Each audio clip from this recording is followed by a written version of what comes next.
చేస్తున్నాం.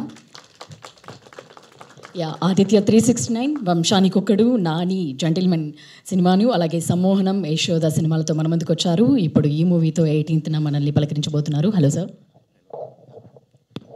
High everybody అండి, పాత్రికేయ మిత్రులకి, మీడియా అందరికీ నా నమస్కారం. సారంగపాణి జాతకం అంటే నా సెకండ్ ఇన్నింగ్స్. అది ఒక్కొక్కరికి ఒక ఇన్నింగ్స్ అంటారు. సెకండ్ ఇన్నింగ్స్ స్టార్ట్ అయింది ఇంద్రగంటి మోహన్ కృష్ణ గారితో. నాని జెంటిల్మెన్ నాని గారితో చేశాను. చాలా పెద్ద సక్సెస్, మీ అందరికీ తెలిసింది. ఫాలోడ్ బై సమ్మోహనం, ఒక స్వీట్, చాలా మంచి లవ్ స్టోరీ. అది కూడా సుధీర్ బాబుకి, ఆదిత్యరావు హైదరి. చాలా మంచి పేరు, సక్సెస్ని ఇచ్చింది నాకు. తర్వాత వారు వేరే దీంట్లో ఉండటంతో నేను మన యశోద చేశాను సమంత గారితో. అది కూడా నాకు ఒక సక్సెస్ వచ్చిందండి. అయితే ఈ సినిమాకి నేను వేరే ప్రాజెక్టు అవన్నీ జరుగుతుంటాయి. సినిమాలతో మేము ప్రాజెక్టుల కోసం కథలు వింటాలు అవన్నీ జరుగుతున్న టైంలో మళ్ళీ నా దగ్గరికి ఈ ప్రాజెక్ట్ వచ్చిందండి. వినంగానే నేను ఒకటే మాట చెప్పాను, మోహన ఇది అద్భుతం. నా లైఫ్లో ఒక కామెడీ ఫిల్మ్ చేయలేదు. ఆ రోజుల్లో నేను జంజాల్ గారితో ఫస్ట్ సినిమా చిన్నోడు పెద్దోడు రాయించుకున్నాను. తర్వాత ఆదిత్య 369 రాయించుకున్నాను. ఎప్పుడు అంటుండేవాడిని, జంజాల్ గారు నాకు సినిమా చేయండి సార్ అంటుండేవాడిని. ఆయన చేద్దల కృష్ణ, నువ్వు ఇంట్లో వాడివే కదా, నేను చెప్తాగా వాడు అలా కుదరలేదు, ఆయనతో చేయించుకోలేకపోయాను. కానీ ఎప్పటి నుంచో ఒక కామెడీ ఫిల్మ్ చేయాలి, ఒక అద్భుతమైన పడాలి అనుకున్నాను. అది ఈ సారంగపాణి జాతకం చిత్రం ద్వారా నాకు నెరవేరుతోంది. No doubt at all, అత్యద్భుతం.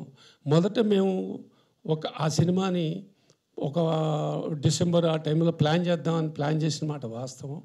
But అప్పటికి కొంచెం హర్రీగా వెళ్ళటం లాంటిది, కొన్ని కాంప్రమైజ్ అవ్వాల్సింది. అంటే ప్రాజెక్ట్ అనగానే డేట్ వేసిన తర్వాత కొన్ని పరిగెడతాలు ఇట్లాంటివి జరుగుతుంటాయి.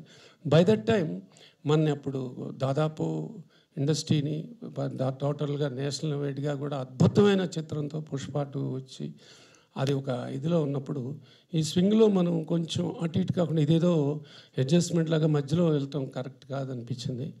తర్వాత మళ్ళీ ఎప్పుడైనా ఫిబ్రవరి అనుకున్నది కూడా నాకు రైట్ అనిపించలేదు. నేనే డైరెక్టర్స్కి, మన టోటల్ టీంకి చెప్పాను, లేదు ఇది సమ్మర్లో చూడాల్సిన సినిమా, హాయిగా ఇప్పుడు అంత ఫ్యామిలీ అంతా చూడాలి. ఇప్పుడు మన ఎప్పుడైనా అమ్మా నాన్నని సినిమాకి తీసుకెళ్ళాలి అని అనుకున్నామంటే అది వాళ్ళకు పండగలకో, సంక్రాంతికో, దీపావళికో, లేకపోతే ఒక సమ్మర్లోనూ చూపిద్దామని అనుకుంటారు. అలాంటిది ఇప్పుడు అంటే మంచి సినిమా చూపించాలి వాళ్ళకి అనుకుంటారు. అలా ఫ్యామిలీ మొత్తం చూడాలనుకుని ప్లాన్ చేయాలంటే అది సమ్మరే కరెక్ట్ అనిపించింది నాకు. 100% నేను తీసుకున్న నిర్ణయం చాలా మంచి నిర్ణయం, 100% అది నేను నమ్ముతున్నాను. ఇంకోటి ఏంటంటే, జాతకాల మీద తీసిన సినిమా. నేను భగవంతుడిని, జాతకాన్ని చాలా బాగా నమ్ముతానండి. నాకు ఎందుకు నమ్ముతానంటే, ఒక స్లాక్ పీరియడ్, ఒక బ్యాడ్ పీరియడ్ ఉన్నప్పుడు ఇన్నేళ్ళేనయ్యా నీకు తప్పదు అని నాకు కొంతమంది చెప్పారండి. అది ఇదేంటయ్యా ఇన్నాళ్ళు ఎలా ట్రావెల్ అవ్వాలి అంటే, అవతల వాడిని ఎంకరేజ్మెంట్, నీ కర్మ అయ్యా ఇంకా 5-6 ఏళ్ళు ఇలా ఉండాల్సిందే, ఏం చేయమంటారంటే ఏదో ఒకటి చేసుకుంటూ ఉండు అని అన్నారు. మరి నా పరిస్థితి ఏంటి అని అడిగా. అద్భుతంగా ఉంటావా 2015 నుంచి, తిరుగుండదు నీకు అన్నారు. ఆ అద్భుతం జెంటిల్మెన్ రూపంలో జరిగింది, సమ్మోహనం జరిగింది, ఫాలోడ్ బై యశోదలో జరిగింది. యశోద అనేది ఒక కాంట్రావర్షియల్ స్క్రిప్ట్ అని చాలామంది నన్ను డిస్కరేజ్ చేశారు. మొండితో వెళ్ళాను. నా హీరోయిన్ సమంత గారిని నమ్మింది, సక్సెస్ అయింది. ఈ సినిమా, ఈ కథ విన్న తర్వాత నేను అద్భుతం కొడుతున్నాను నేను అంతే అన్నా. ఇక మార్కెటింగ్లు, ఈ మార్కెట్లో పరిస్థితులు, ఈ ఫ్లక్చుయేషన్స్, అది పెద్దవాళ్ళకి చిన్నవాళ్ళకి అందరికీ ఉన్నాయి, రకరకాలైనవి ఉంటుంటాయి. నమ్మకమే మనం నడిపిస్తుంది. అదే నమ్ముతున్నాను నేను. అందులో ఇప్పుడు మీరు జాతకాల గురించి మాట్లాడుతున్నారు. ఇప్పుడు ఈ మధ్యకాలంలో ఒక ట్రావెల్, మనకి ప్రతి దానికి ఒక అర్థం ఉంటుంది, అది మనం గమనించాలి. ఎందుకు ఆపాడు? అది ఈశ్వర ఇచ్ఛ. ఆపాడు, ఓహో ఇదా, నువ్వు నాన్న ఉండరా, నేను చెప్తాగా. అలాగే అది నా సరెండరెన్స్ అంటారు. సరెండర్ అయ్యాను నేను. సరెండర్ అయ్యాను.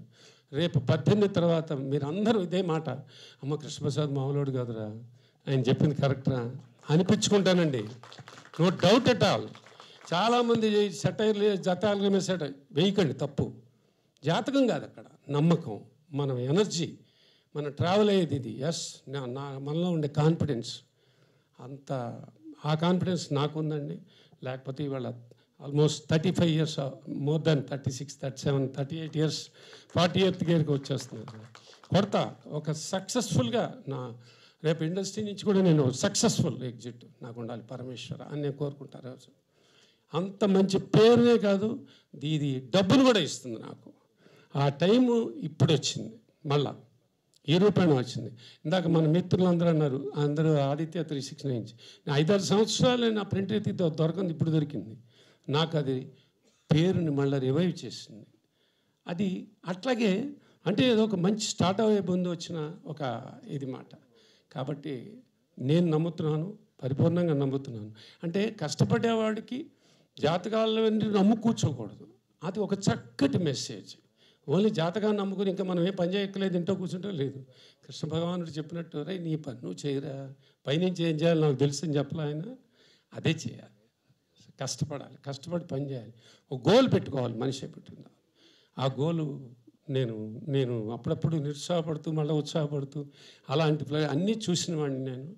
కానీ ఇప్పుడు ఈ కథ విన్నప్పటి నుంచి ఆహా ఎటువంటి సినిమా చేశాను అన్న చూసుకున్న తర్వాత ఇంకా తృప్తి పొందింది నాకు. ఎస్ అని చెప్పాను, we are going to hit the bull అని. సో 100% ఆ 18th ఈ మాట నిజం అవుతుంది నాకు తెలుసండి. Thank you very much, thank you very much. అందరు తప్పకుండా చూడండి, ఎంజాయ్ చేయండి. ఈ హాలిడేస్లో ఒక అద్భుతమైన ఫ్యామిలీ కాదు, ఇది యూత్ నుంచి ప్రతి ఒక్కళ్ళు ఎంజాయ్ చేసే సినిమా. Thank you very much. Thank you sir. మరో 3rd హిట్ రావాలని చెప్పి కూడా కోరుకుంటున్నాం. Thank you very much. ఇప్పుడు director of this film Mohan Krishna